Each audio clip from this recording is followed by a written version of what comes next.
There are 200 warships in your system. You have 7. What do? Ambassador Yara Osei already knew the answer. She had known it for 6 years. The galaxy had never been fair. Stars burned and died without asking permission. Worlds rose from dust and vanished back into it. Civilizations came and went in the same quiet rhythm. Some grew strong enough to leave their skies, most did not. And among those that reached the wider galaxy, one rule slowly revealed itself without ever being written down, voted on, or declared official. Strength decided everything. Not strength in the loud sense, speeches and banners and pride. Those things were common and often meaningless. The strength that mattered was quieter. It was the ability to defend what was yours when someone stronger came to take it. Every species that survived long enough eventually learned this lesson. Some built enormous fleets and displayed them openly. Others formed alliances, weaving complicated webs of mutual defense. A few relied on distance, hiding in remote systems where no one powerful had reason to look. But every strategy came down to the same truth. If someone believed you were weak, sooner or later they would test that belief. When that moment came, there were only 2 possible outcomes. You proved them wrong, or you disappeared. For nearly 4 centuries, the closest thing the known galaxy had to order was an organization called the Galactic Concord. It was not a government. No single species ruled it. No fleet enforced its laws. Instead, it functioned as a balance of influence between 47 civilizations that had all reached the stars and decided, somewhat reluctantly, that cooperation was occasionally more profitable than war. The Concord had not been created out of idealism. It had been created out of exhaustion. Before it existed, dozens of young interstellar civilizations had discovered one another almost simultaneously and reacted in the most predictable way possible. They fought. Trade routes became battlegrounds. Entire civilizations disappeared within decades of first contact. Every species believed its own survival depended on becoming stronger than everyone else as quickly as possible. For a time, that assumption seemed correct. Then the wars began to overlap. Even the winners realized the cost was becoming unsustainable. Systems that might have been prosperous trade partners were reduced to debris fields. Infrastructure that had taken centuries to build vanished in a few hours of bombardment. The galaxy was learning a lesson humanity had taken thousands of years to understand on a much smaller scale. Total war was inefficient. So the strongest surviving civilizations met to negotiate something new. They created the Concord, not to forbid war, which would have been unrealistic, but to make open conquest far more difficult. Borders were recorded. Trade corridors were declared neutral zones. Disputes could be brought before a council rather than settled with fleets. It was not a perfect system, but it was better than the alternative. The Concord met on a massive neutral station called Arth Prime, floating in empty space between 3 distant star systems, far from any single civilization's territory. Its central chamber, the Hall of Deliberation, was an amphitheater carved from polished alloy and crystal, enormous enough to hold delegations from every member civilization. The seating arrangement reflected the only thing that mattered inside the Concord: power. The oldest and most powerful civilizations sat close to the center. Newer members sat farther away. And on the very outer ring, where the distance to the speaking floor was so great that the delegates below looked like small figures on a distant stage, sat the newest additions to the galactic community. One of those seats belonged to Earth. Humanity had been part of the Concord for only 6 years. 6 years was barely enough time for the rest of the galaxy to form a serious opinion. It was long enough, however, for them to reach a simple conclusion. Earth was interesting. Earth was ambitious. But Earth was not important. Its fleet was small. Its territory was a single-star system. Its representatives listened more than they spoke. Most of the galaxy believed humanity would spend the next century quietly learning the rules of interstellar politics.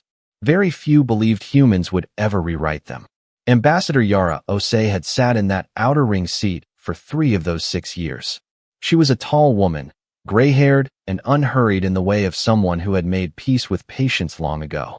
30 years of diplomatic service across 4 continents had given her a particular kind of stillness, the ability to sit in a room where she was being underestimated and not let anyone see that she knew it. She noticed the small things. The way certain inner ring delegates would glance toward the outer ring when Earth's name appeared in a motion, not with hostility, but with the mild disinterest of someone looking at furniture. The way her communication requests to senior delegations were answered slowly, if at all. The way a Torvani trade representative had once spoken directly past her to her aide, as though Yara herself were simply not worth addressing. She noted all of it, said nothing, and waited. Her aide, Tomas Ibarra, had joined the diplomatic corps only 3 years earlier. He was intelligent and quick with political signals, genuinely talented, but his face still showed things that Yara had long since learned to hide. One morning, after a session in which a senior key delegate had spoken over Yara during a trade discussion as if she hadn't raised her hand at all, Tomas had leaned close as they left the hall. "Doesn't that bother you?" he asked quietly. Yara glanced at him. "Of course," she said. "Then why?" "Because the moment they stop underestimating us," she said, "is the moment our advantage disappears." Tomas had not understood that yet. He would. In the eastern reaches of known space, the Vorath Dominion had built an empire the old-fashioned way. They had taken it. The Vorath were a species that most diplomats described in careful language. Words like direct, decisive, and pragmatic appeared frequently in official reports. In private conversations, the descriptions were less polite. Expansionist, predatory, unapologetic. They stood on two powerful legs, wide-shouldered and forward-leaning, their skin covered in thick-scaled plates that shifted in color with age, deep green in youth, fading to iron gray over the decades. Their eyes were large and widely spaced, capable of seeing across multiple light spectrums. But the most distinctive feature of the Vorath was not their appearance. It was their philosophy. They viewed the galaxy in simple terms. Territory belonged to those who could hold it. Resources belonged to those who could defend them. Civilizations that lacked the strength to protect themselves inevitably became part of someone else's domain. 2 centuries earlier, their expansion had begun with what they called a security campaign. Neighboring civilizations had been offered a straightforward choice: accept Vorath protection and become part of the Dominion, or refuse. The first 2 species had refused. Their worlds now existed primarily in historical archives. After that, negotiations with the Vorath tended to conclude much more quickly. The Dominion now spanned 11 star systems across a broad section of the eastern galaxy. Most had not originally belonged to the Vorath. Several smaller civilizations had accepted integration rather than risk extinction. Others had become economic dependencies, trading autonomy for security under the Vorath military umbrella. No one doubted the Dominion's willingness to use force, and very few doubted its ability to win. At the center of that military power stood High Marshal Katara. He had commanded fleets for nearly 5 decades. His scales darkened to deep iron gray, and the bony ridge above his eyes thickened with age. He had earned his position through a long career of decisive victories. 2 entire star systems had fallen under Dominion control during campaigns he personally directed. One through open battle, one through the simple mathematics of overwhelming force, where the defending government had concluded that resistance would only produce unnecessary casualties. Among the Vorath, that second outcome was considered excellent leadership. Katara was not reckless. He preferred battles that were already decided before the first shot. His approach was always the same: study the opponent, identify their weaknesses, arrive with enough force that victory becomes mathematics rather than uncertainty, then act quickly. When intelligence reports about the Sol system began appearing in his briefings, Katara reviewed them with professional interest. Earth's economy was growing rapidly: industrial manufacturing, energy production, trade. Human vessels had begun appearing along several major routes. Their technology development was progressing faster than expected for a species that had only discovered faster-than-light travel 40 years earlier. But militarily, the situation looked very different. Multiple reconnaissance scans confirmed the same conclusion: 1 orbital defense platform above Earth, 7 patrol frigates, no visible heavy fleet, no long-range weapons arrays, no deep space fortifications. Then Katara looked at Earth's location on the galactic map, and the opportunity clarified itself completely. The 3 most valuable trade corridors in the eastern sector of the galaxy intersected at a single location: the Sol system. Ships moving between the KE corridor, The Drev Passage and the Outer Reach route passed within a few light years of humanity's homestar. Control of that intersection meant influence over a significant portion of interstellar commerce, the kind of leverage that reshaped regional politics for generations. The Sol system was economically extraordinary, strategically irreplaceable, and defended by 7 ships. Katara studied the reports once more. He had spent 50 years learning to recognize a gift when the galaxy offered one. This was a gift. Even better, there was a legal pathway. The Concord Charter contained a rarely used provision called Article 12.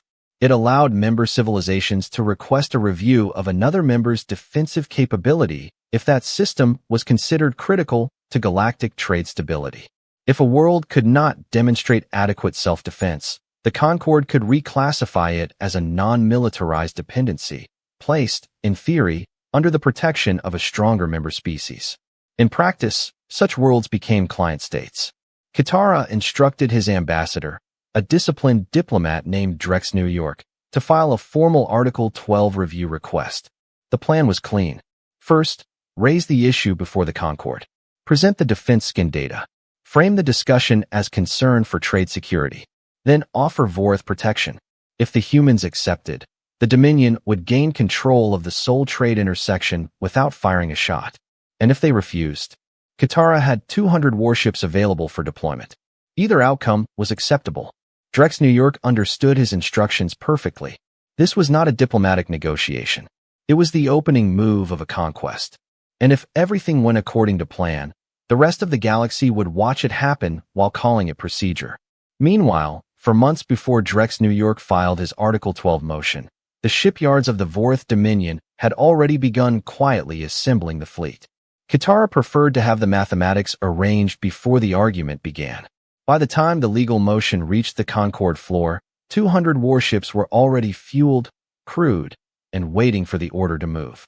The hall of deliberation was unusually quiet that morning. Most sessions of the Concord assembly unfolded with the slow rhythm of routine diplomacy, trade proposals, border adjustments, technical negotiations. The work was important but rarely dramatic. On this particular day, a request had appeared on the schedule that drew far more attention than usual. A formal motion under Article 12. Requests of that kind were rare. No species liked the implication that their defenses might be considered inadequate. But the motion had been filed properly, and procedure required that it be heard. When the time came, the Vorith ambassador walked to the central floor. Drex New York moved with the slow, deliberate posture of his species.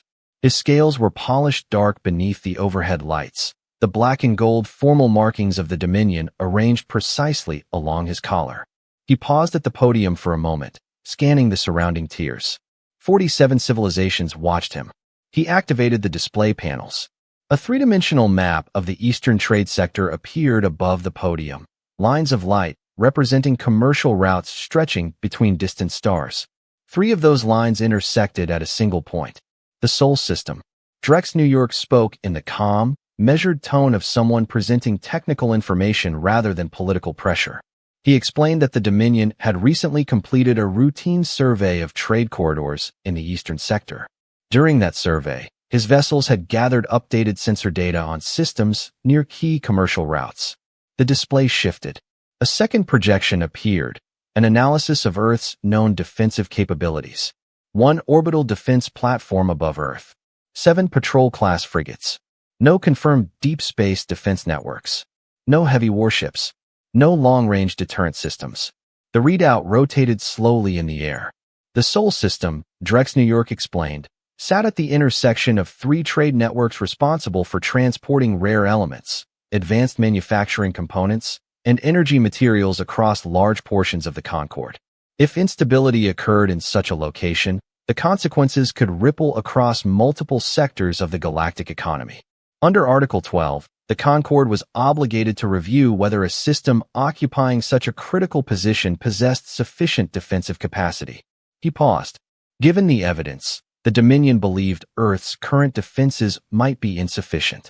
However, and here his tone shifted towards something that might, in a certain light, resemble generosity, the Vorith Dominion wished to approach this matter constructively. As a senior Concord member with extensive deep space patrol capability, The Dominion was prepared to offer its assistance. Specifically, the Vorith would be willing to assume protective oversight of the Sol system. Their fleets would ensure the safety of the trade routes. Earth would remain under the Concord's broader diplomatic framework. He stepped back from the podium. The word control was never spoken, but everyone in the chamber understood what had just been said.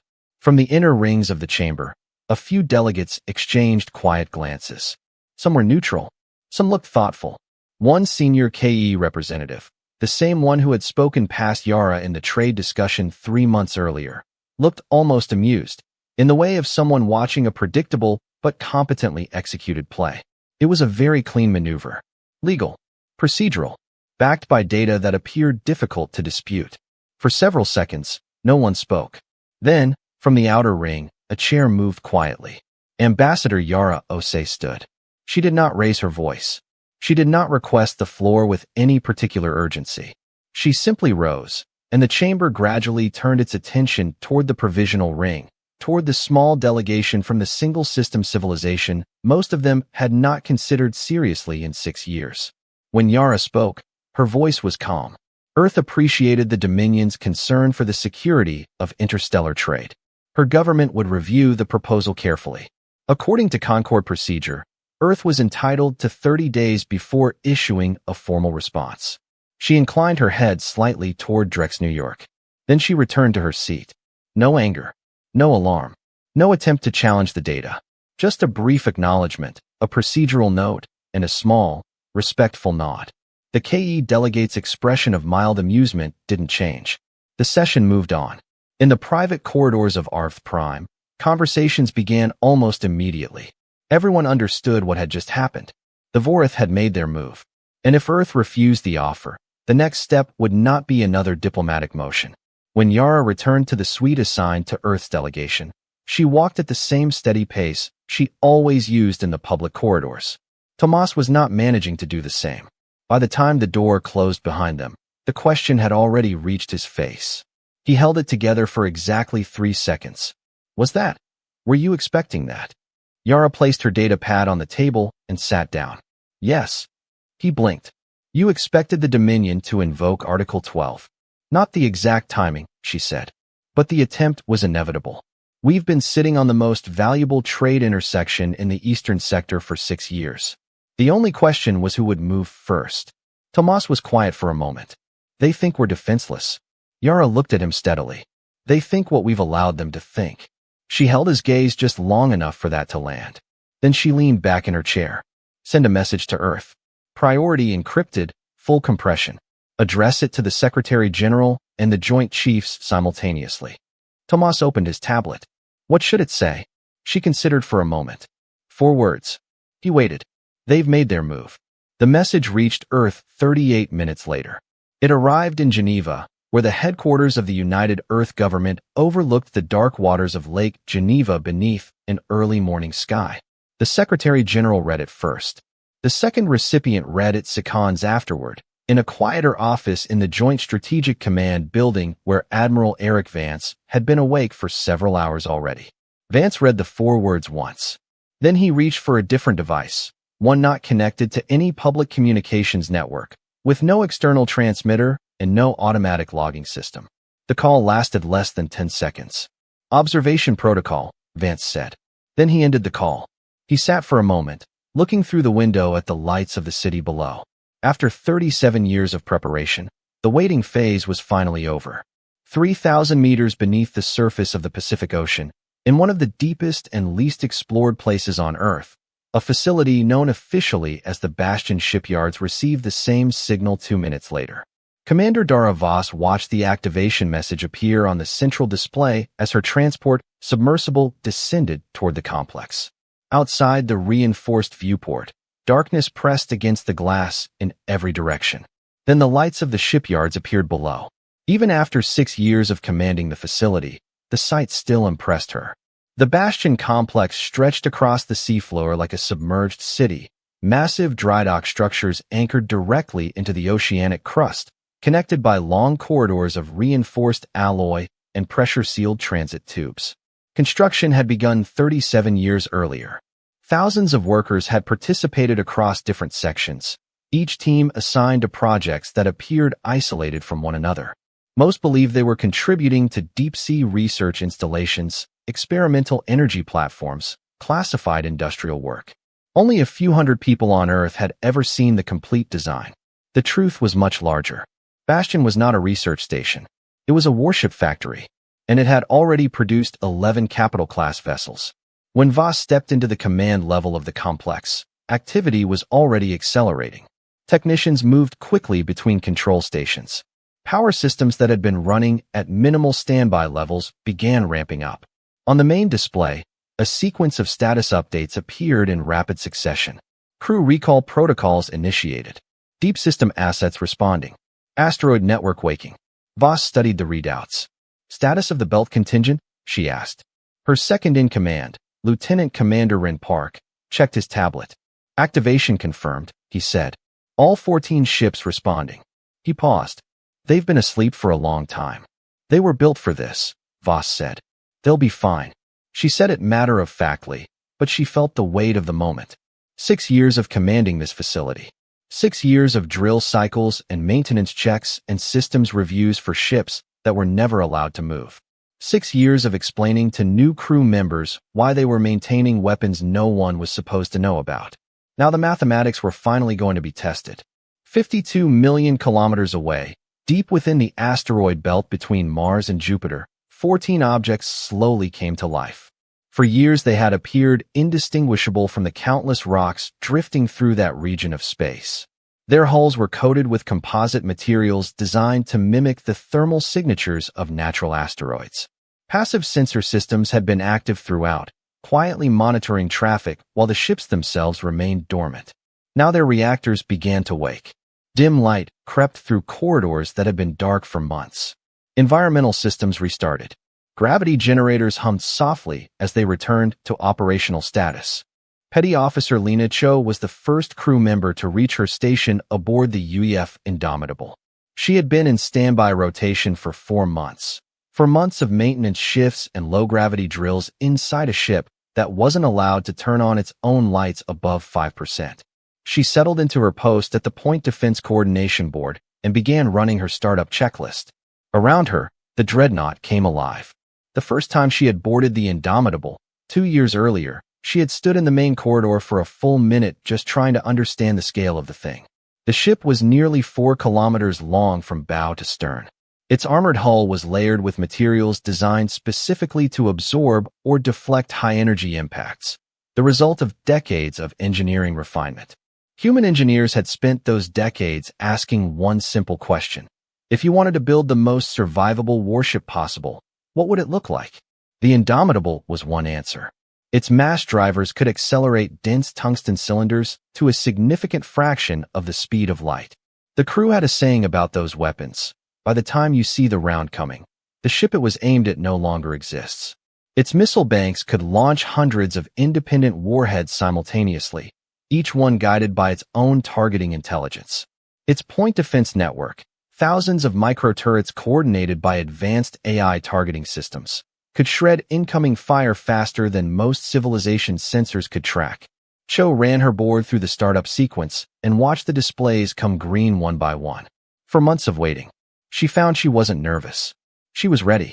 Inside Fort Silence, the Lunar Command facility buried deep beneath the far side of the moon, Admiral Haruto Shin studied the tactical display filling the center of the command chamber. Fort Silence had been constructed 20 years earlier for one purpose: strategic coordination. From this facility, every sensor network in the solar system could be monitored simultaneously.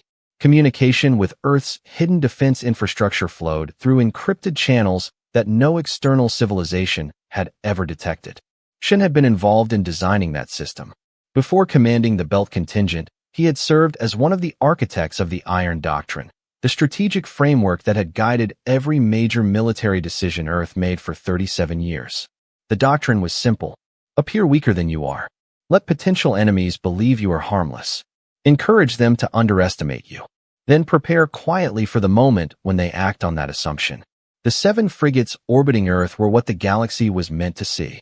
The 14 dreadnoughts hidden in the asteroid belt were something else entirely. For 37 years, the visible fleet had remained small and unconvincing. Defense spending appeared modest. Earth's economic and scientific priorities were the only ones that showed. Most of the galaxy believed humanity's attention was focused on growth and exploration. And for 37 years, beneath that carefully maintained appearance, the real work had continued. Shin watched the status lights on the display change from amber to green as each dreadnought completed its startup sequence. Indomitable, relentless, Sovereignty, Titan's Wrath, Vanguard, Resolute, 14 ships, all operational. Commander Voss appeared on the communication screen. All assets responding, she reported. Estimated enemy arrival. Approximately 70 hours, Voss said. If the Dominion launches immediately. They already have, Shin said. He had studied Katara's operational history carefully. The fleet had been assembling for months. The Article 12 motion had been filed after the fleet was already ready. Katara was not a man who filed a legal motion and waited to see if he needed the ships. He filed the motion and moved the ships simultaneously. Shin looked at the projection of the solar system rotating slowly above the command table. The asteroid belt had been mapped in extraordinary detail over decades. Thousands of firing angles and engagement zones had been calculated and recalculated. Defensive arrays had been embedded inside carefully selected asteroids.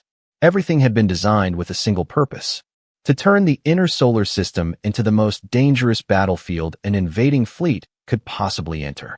The belt contingent reports full readiness, Park said from the shipyard control center. Voss glanced at the display showing the 14 reactor signatures scattered across the asteroid field. They've been waiting a long time, she said quietly. Shin heard it through the open channel. Yes, he said. Everyone has. In the heavily fortified war docks of the Vorith Dominion, the final preparations were already underway. The fleet assembled above the industrial world of Kethra filled the sky like a gathering storm. 200 warships, cruisers, destroyers, carrier vessels, heavy artillery platforms, floated in carefully organized formations while thousands of technicians completed the last fueling and calibration procedures. For the Vorith, this was not an unusual deployment. The Dominion maintained several fleets of similar size across its territory. Military readiness was a permanent condition. But even by Dominion standards, the mission was expected to be simple. High Marshal Katara stood on the command platform of his flagship, the warship Kethra, studying the tactical displays. The ship was nearly 800 meters long, heavily armored, and crewed by more than 1,000 officers and soldiers trained to execute fleet operations with the precision expected of the Dominion's elite. Around it, 200 warships waited. Katara reviewed the intelligence reports one final time. 1 orbital defense platform. 7 patrol frigates. No confirmed deep space fleet. No large-scale fortifications. The Dominion fleet outnumbered Earth's visible forces by a factor that made the concept of battle almost meaningless. 200 warships against 7 frigates. This was not a conflict. It was an announcement. He allowed himself one quiet thought before giving the order. The humans had been given a graceful option. Accept protection. Preserve their people, their culture, their economy. Become part of something larger under the Dominion's security umbrella. If they were wise, they would take it. If they refused, he turned to his fleet operations officer. Status. All vessels ready. High Marshal. Transmit departure authorization. The massive warships activated their faster-than-light drives. Space around them bent and shimmered as each vessel slipped into the corridors between stars. Within minutes, 200 ships vanished from the sky above Kethra. They were heading for Earth. Neither Katara nor any officer in the fleet looked back. There was no reason to. 3 days later, the Dominion fleet re-emerged at the outer edge of the Sol system. The transition from faster-than-light travel to normal space was silent, but the appearance of nearly 200 warships in a single region created a disturbance that every sensor array in the solar system detected simultaneously. The ships appeared in a wide crescent formation, automatically orienting toward the inner planets. The sun was a distant bright point in the darkness ahead. Katara ordered a system scan. Within seconds, the flagship's long-range detection systems mapped the region ahead. Planetary bodies appeared on the tactical display. The asteroid belt, the gas giants, the inner rocky planets. Then the military signatures. 7 ships, orbiting Earth. exactly where the reconnaissance reports had predicted. Orbital defense platform confirmed, the sensor chief reported. Armament profile consistent with previous scans. Katara studied the readings. Nothing had changed. No hidden fleets appeared in the outer system. No defensive formations waited among the asteroids. No large-scale weapons arrays powered up in response to the Dominion arrival. The Sol system was quiet. Completely, unremarkably quiet. Begin approach, Katara ordered. The fleet accelerated inward. The massive crescent formation moved slowly toward the sun, maintaining careful spacing to allow clear fields of fire. Standard invasion doctrine required caution during initial entry into a hostile system. But the Dominion commanders were not expecting real resistance. They ran active scans without bothering to conceal their presence. This was intimidation, a demonstration of overwhelming force. Across the fleet, Vorath captains observed the same tactical picture. 7 frigates. 1 aging defense platform. No meaningful fleet. A few officers privately wondered why the humans hadn't attempted to deploy reinforcements. Others concluded that Earth simply lacked the capacity to do so. One sensor officer spoke up from his station. There are minor thermal anomalies within the asteroid belt. Source? Katara asked. Uncertain. Possibly geological activity or natural radiation from mineral deposits. Katara considered the report briefly. Asteroids often produced unusual sensor signatures. Metal-rich formations could reflect energy readings in unpredictable ways. Log them for later analysis, he said. The fleet continued inward. Inside Fort Silence, Admiral Shun watched the cluster of red markers moving steadily toward the inner planets. 200 warships. Exactly as predicted. He checked the clock. The fleet would reach the designated engagement threshold in just under 8 hours. Behind the asteroid belt, 14 dormant dreadnoughts waited quietly among the rocks. Their reactors were warm. Their crews were ready. Their weapons had been aimed at these coordinates for decades. Shun turned to his communications officer. Open system broadcast. A signal burst outward from the network of transmitters buried throughout the solar system. Across the Dominion fleet, communication panels flickered. A video transmission appeared simultaneously on every Vorath command display. The image resolved into a plain scene. A human officer seated behind a simple desk. No dramatic backdrop. No ceremonial uniforms or symbols of power. Just a gray-haired man in a dark service jacket. A cup of coffee resting beside his hand on the desk. Admiral Haruto Shun looked directly into the camera. The fleet of the Vorath Dominion is now inside a designated human exclusion zone. Katara listened from the bridge of the Kethvara, his expression unchanged. Your ships have been detected running active targeting systems against assets within the Sol system. That action constitutes a hostile military posture. You are instructed to reverse course and withdraw from this system immediately. A brief pause. You have 1 hour. Failure to comply will result in the United Earth Fleet responding with appropriate and overwhelming force. The transmission ended. For several seconds, the bridge of the Kethvara was silent. Katara studied the tactical display. 7 frigates. 1 orbital platform. Nothing else. A faint, humorless smile touched the corner of his mouth. Open a return channel. Moments later, his image replaced Shun's across the fleet-wide transmission network. He leaned slightly forward.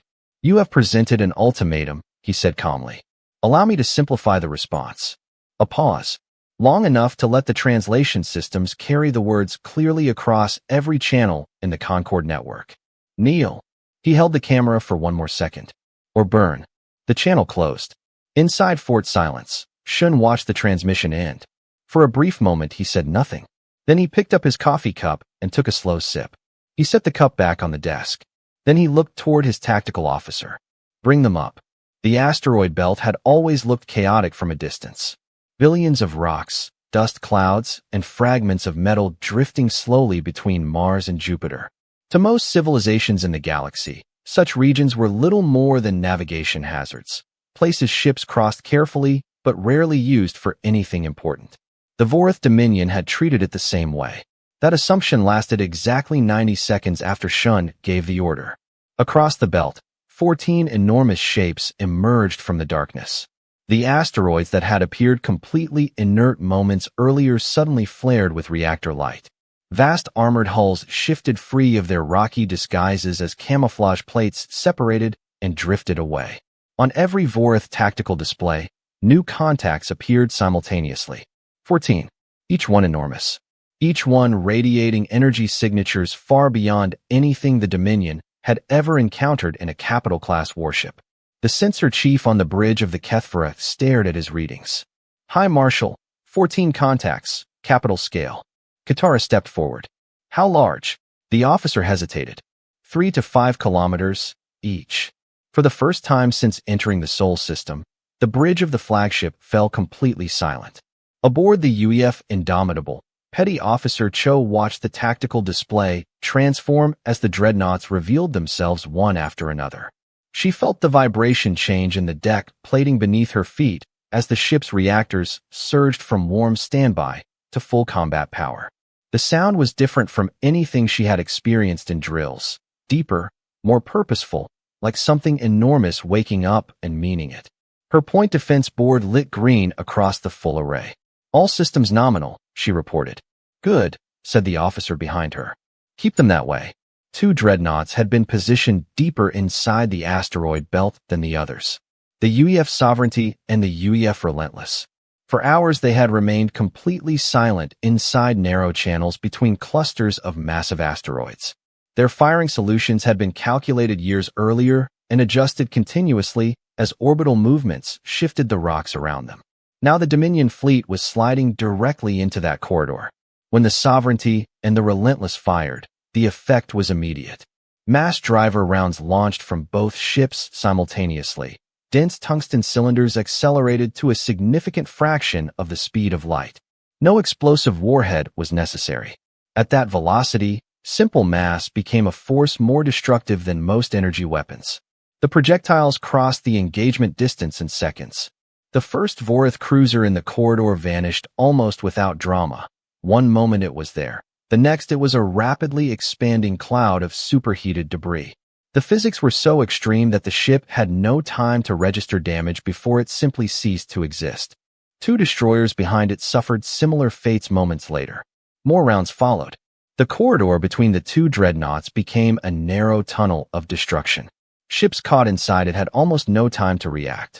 Evasion at those speeds required precognition rather than piloting skill.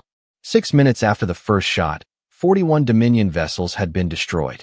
Others spun out of control, drives disabled and hulls shattered by secondary impacts.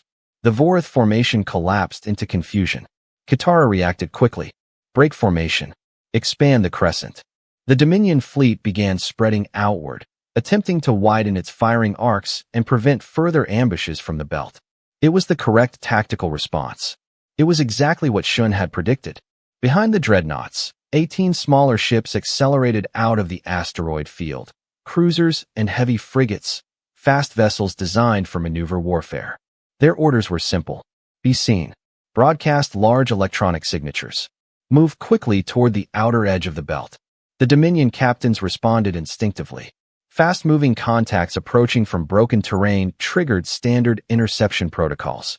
Several Vorith squadrons peeled away from the main formation to pursue the smaller ships. The crescent formation compressed toward its center. Exactly as intended. On the Indomitable's tactical display, Shun watched the Dominion fleet consolidate. They're taking the bait. Formation density increasing, his tactical officer confirmed. Prepare Phase 3. Buried inside 43 specific asteroids throughout the belt was a system no other civilization had ever attempted to build. The Hephaestus Array. Each of those asteroids contained a concealed mass driver carved deep into the rock. For years they had remained dormant, powered down and indistinguishable from natural formations. Now they woke. Across the belt, hidden weapons aligned themselves on a single set of coordinates. The compressed center of the Dominion fleet. Commander Daravas stood on the bridge of the Titan's Wrath, watching the enemy formation shift. Katara's ships were converging toward her position, massing their firepower against the dreadnought he believed to be the weakest link in the human formation. She opened a channel to Fort Silence. He's committing. Shin's voice came back steady. Hephaestus authorization confirmed. 43 asteroids fired at once. The mass driver rounds launched from dozens of different angles across the belt, converging on the same volume of space where the Dominion fleet had gathered. The barrage lasted 4 seconds. In those 4 seconds, the interior of the formation became a storm. Ships disappeared under direct impacts. Others shattered as the shock waves from nearby collisions tore through their hulls. Reactor explosions cascaded through warships that had gathered too closely together. When the barrage ended, 47 additional Dominion vessels had been destroyed. 11 more drifted powerless through space, their systems disabled beyond recovery. The Dominion fleet had lost nearly half its strength. Katara was not a coward. Even as the destruction unfolded around him, even as the mathematics of the engagement transformed from certainty into catastrophe, he continued issuing commands. "Concentrate fire," he ordered. "One target." The remaining warships aligned their weapons toward the Titan's wrath. Energy beams, missile swarms, kinetic weapons, all of it launched simultaneously from over 100 ships. The volume of fire was enormous. For a brief moment, it overwhelmed the Dreadnoughts' defensive network.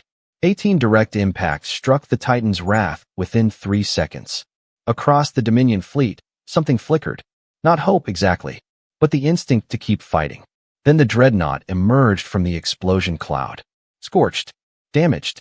One of its secondary weapon arrays had gone dark, but it was still accelerating forward, its main drives blazing, its remaining weapons fully operational. On the bridge of the Titan's wrath, Voss pulled herself back to her station. The impacts had thrown her hard against her console. A cut above her eyebrow was bleeding freely, and at least one rib felt wrong when she breathed. Warning displays covered half her screens. She silenced the ones that weren't critical, wiped her face with the back of her hand, and looked at the tactical readout. "Still here, Admiral," she said into the channel, her voice carefully level. "He's compressing his fleet again." Shin studied the display.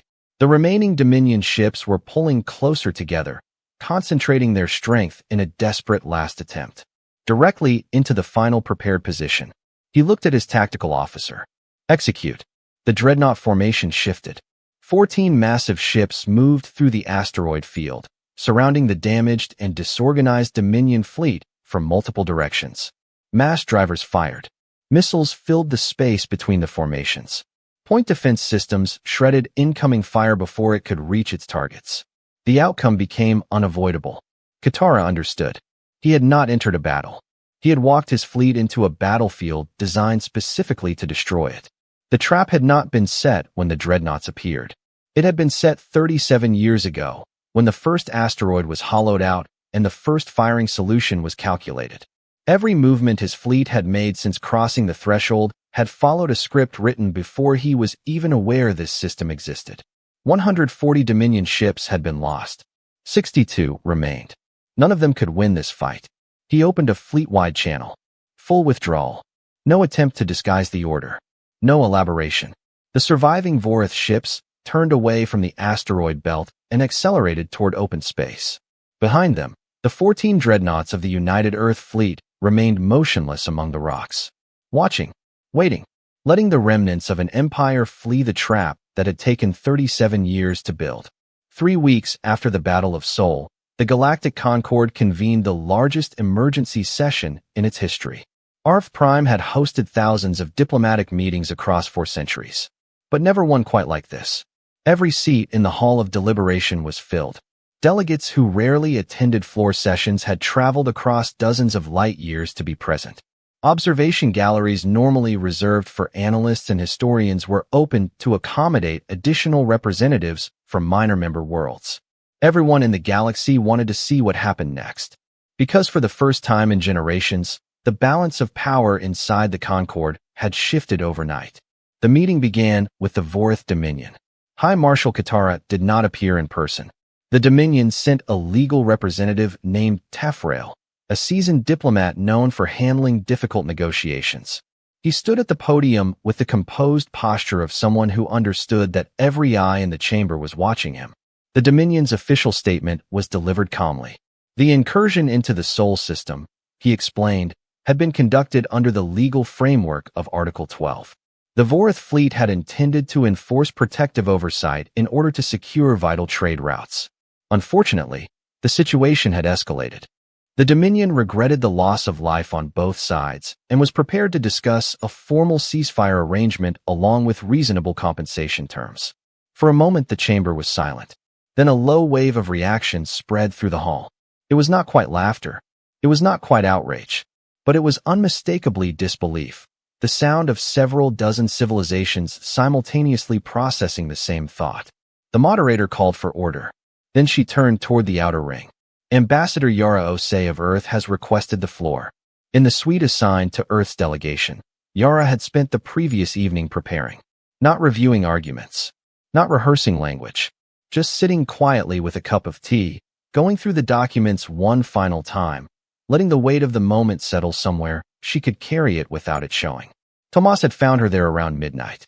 "You should sleep," he said. "I will." He hesitated in the doorway. "Do you know what you're going to say?" She turned the data pad over in her hands. "I know what I need to show them," she said. "The words will take care of themselves." He nodded and left. She sat for a while longer. 6 years of sitting in the outer ring. 6 years of being looked past, spoken over, and politely not quite dismissed. 6 years of watching the galaxy treat Earth as a minor footnote in a much older story. She had never once been offended by it. Offense was a waste of energy she had needed for other things. She set down the data pad and went to sleep. The long walk from the provisional ring to the central podium took nearly a minute. Every delegate in the chamber watched as the human ambassador walked steadily across the floor. There were no dramatic gestures, no visible emotion, just a gray-haired woman in a dark diplomatic uniform, carrying a small data pad, walking the same distance she had watched every senior delegate walk for 6 years from the outside. Yara placed the data pad on the podium. "I have 3 items to present," she said. The first item concerned the legal timeline of the Dominion's Article 12 motion. A sequence of documents appeared above the podium. Sensor scans of the Sol system. Internal Dominion communications referencing those scans. And the official filing date of the Article 12 review request. The timeline was clear. The Dominion had conducted its reconnaissance survey 4 months before submitting the motion to the Concord. During those 4 months, shipyards within Vorith territory had been assembling the fleet that later appeared in the Sol system. The conclusion required no commentary. The Article 12 motion had not been a request for legal clarification. It had been diplomatic cover for a military operation already in progress. The hall grew quieter. The second item was more damaging. A set of encrypted communications, recovered by Earth's intelligence services, appeared on the display. Private messages exchanged between the Vorith ambassador and 3 senior delegations within the Concord. The messages did not contain explicit orders. They did not openly instruct the Dominion to invade Earth. But the meaning was unmistakable. Several delegates had been aware of the Dominion's intentions. Some had reassured the Vorith that the Article 12 motion would likely pass without serious opposition. One message from a senior representative stated the matter plainly. Control of the corridor access is worth more than the human seat. The hall erupted. Delegates spoke loudly across multiple tiers as the names of the 3 implicated civilizations appeared on the display. The moderator struggled to restore order. Tefrail, the Vorith legal representative, had stopped pretending to take notes. The KE delegate who had looked amused 3 weeks earlier. The one who had spoken past Yara in a trade session, who had watched Drex New York's Article 12 presentation with the faint smile of someone watching a competently executed play, sat completely still. His name was the second one on the screen. Eventually, the noise subsided. But the damage had been done. Yara waited until the chamber was fully quiet. "The third item," she said, "is a clarification." She looked across the tiers surrounding the hall, the inner rings, the middle rings, the directorate seats at the center. Earth did not misrepresent its military capabilities when it joined the Concord. Our government simply chose not to advertise them. Under Concord law, member civilizations were required to disclose defensive assets only when formally requested by the Security Directorate. No such request had ever been made regarding Earth, because no one had considered the question worth asking. Yara paused. When humanity entered the Concord, we made a deliberate decision. We believed it was wise to observe the behavior of our neighbors before revealing the full extent of our capabilities. Her gaze moved briefly across the inner rings. Now we have observed. The statement hung in the air. For several seconds, no one in the chamber spoke. Then Yara closed her data pad. She inclined her head slightly toward the moderator and walked back to her seat. The political consequences unfolded over the following months. An independent investigation confirmed the authenticity of every communication Yara had presented. 2 of the implicated delegations were formally censured and temporarily suspended from certain Security Council privileges. The 3rd disputed the findings, but ultimately lost support across a series of votes. The Vorith Dominion faced more serious penalties. Under Article 31 of the Concord Charter, the Dominion was officially censured for conducting an unauthorized military incursion against a member civilization. Their fleets were ordered to withdraw from all systems adjacent to Sol-connected trade routes. Economic sanctions limited Dominion access to several major commercial corridors for 5 years. Within the Dominion itself, the consequences were equally severe. High Marshal Katara was removed from command. Losing 140 warships in a single engagement was not the kind of outcome even a powerful empire could absorb without consequence. And Earth's status within the Concord changed permanently. The KE delegation formally proposed that humanity's provisional membership be terminated, not as a punishment, but because the designation had clearly outlived its purpose. The motion elevated Earth to full sovereign standing. The vote passed with overwhelming support. When the final document was presented for signature, Yara stepped forward. She signed the Elevation Charter in the same steady handwriting she had used throughout her diplomatic career. With that signature, humanity gained a permanent seat within the Security Directorate. For the first time since joining the Concord, Earth was no longer sitting in the outer ring. Several weeks after the Concord vote, the 14 Dreadnoughts of the United Earth Fleet remained in high orbit above Earth. They were no longer hidden. Across the galaxy, observatories and intelligence agencies studied every available image of the massive ships. Analysts attempted to measure their armor thickness, estimate their reactor capacity, calculate how long it might take other civilizations to build vessels of comparable scale. Most of the estimates arrived at the same conclusion: decades, possibly longer.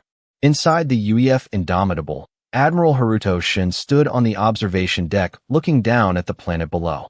Earth turned slowly beneath the ship, blue oceans and white clouds drifting across the surface of a world that still looked small from orbit, despite everything it had accomplished.